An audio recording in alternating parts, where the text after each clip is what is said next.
धन्यवाद संचालिका महोदया, मंच पर उपस्थित मेरे सभी वरिष्ठ, बहुत बहुत धन्यवाद। मंच पर सभी विद्वज्जनों को मैं सादर प्रणाम करती हूँ।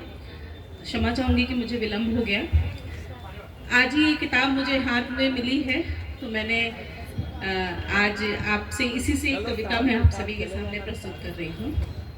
शीर्षक है चट्टान सी स्त्री।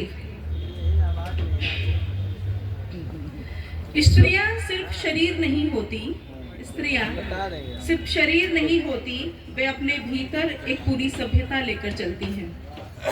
रूप, संघर्ष, मौन और प्रतिकार की सभ्यता।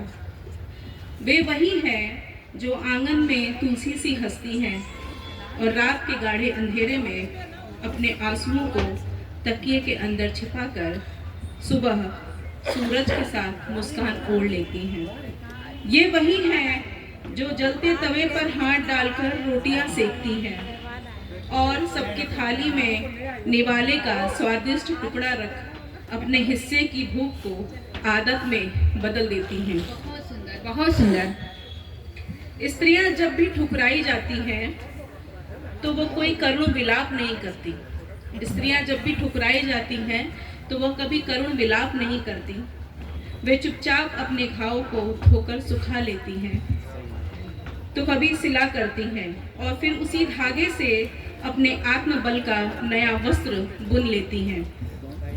स्त्रियों को जब समाज कमतर आंकता है तो वे झुंझला कर टूटती नहीं, बल्कि मुस्कुराकर अपने भीतर की नदी को फिर से बहने देती हैं। शांत, साफ किंतु प्रबल स्त्रियां कभी माँ बनती हैं तो कभी पत्थर सी कठोर दीवार, जो घर को हर आंधी से बचाती हैं। वे जब थक जाती हैं तो भी कभी नहीं रुकती, क्योंकि उन्हें पता है कि थकान उनकी हिस्से की थाली में नहीं परोसी जाती। बहुत सुंदर, बहुत सुंदर, धन्यवाद। स्त्रियां कभी सूती साड़ी की कोर होती हैं तो कभी युद्ध में अकेली तलवार सी। वे शब्दों की भूखी नहीं होती, बल्कि अनुभवों की गठरी बांधकर हर रोज चल पड़ती है एक नई सुबह की तलाश में अपनों के लिए। स्त्रियां हर बार जब छली जाती हैं तो उनका कुछ कठोर दिल और कठोर हो जाता है।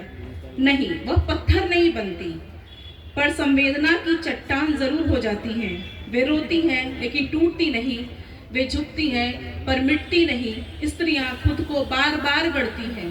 स्त्रियां खुद को बार बार गढ़ती हैं एक ऐसी प्रतिमा में जिसके सामने इतिहास भी माथा टेकता है, जिसके सामने इतिहास। बहुत सुंदर, बहुत बहुत धन्यवाद। बहुत सुंदर।